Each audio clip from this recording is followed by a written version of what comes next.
It's Ron Reader Digs the Universe.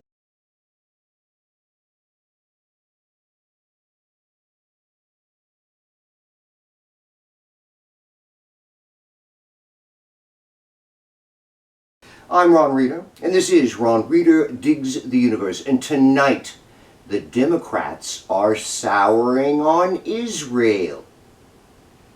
You may have seen in the news that New York City's new mayor, Zohran Mamdani, is exploring legal options his administration might have for arresting Israeli Prime Minister Benjamin Netanyahu, which would be a very big deal if these scrappy New Yorkers actually did it.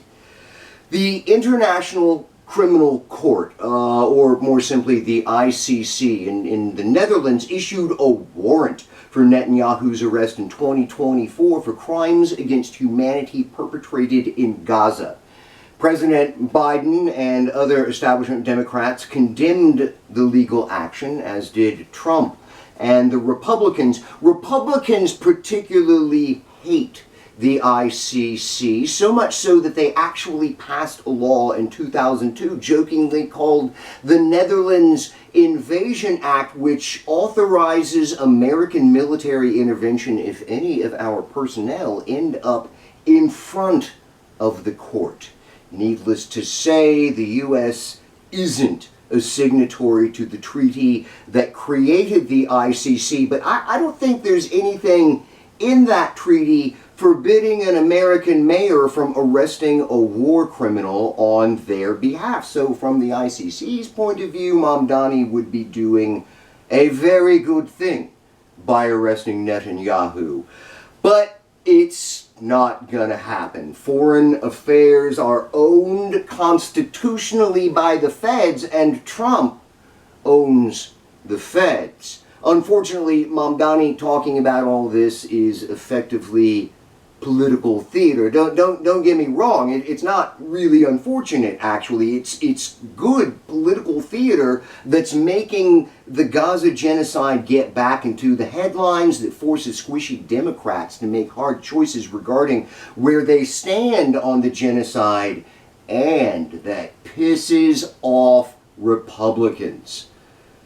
But it will not, alas, result in justice being done with Netanyahu, at least not directly. That doesn't mean, actually, that there isn't cause to be optimistic on this issue more generally, however, because Mamdani's not the only big-name Democrat making waves on Israel this past week.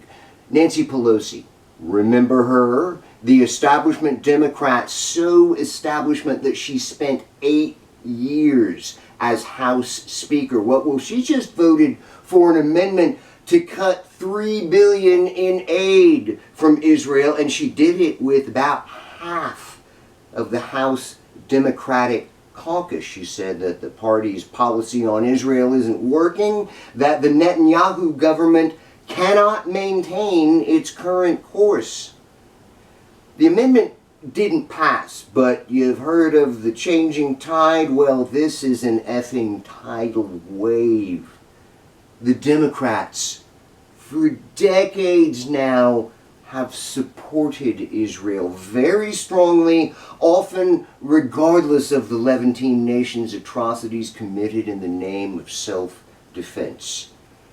At first, that support was legitimate. The entire Arab world was united against Israel, and they faced a very real possibility of extinction. But eventually, they won, defeating, subduing, or making peace with everyone who could defeat them. And for Christ's sakes, they have nukes.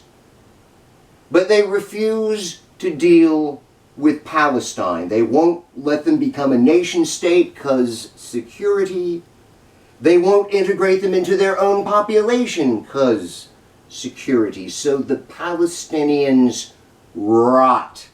I mean, when they're not being killed by the IDF.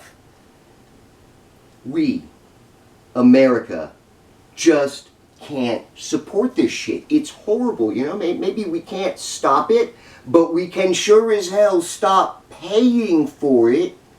I mean, this is a moral issue. We have to stop paying for it, and more, it's looking like that's gonna happen eventually.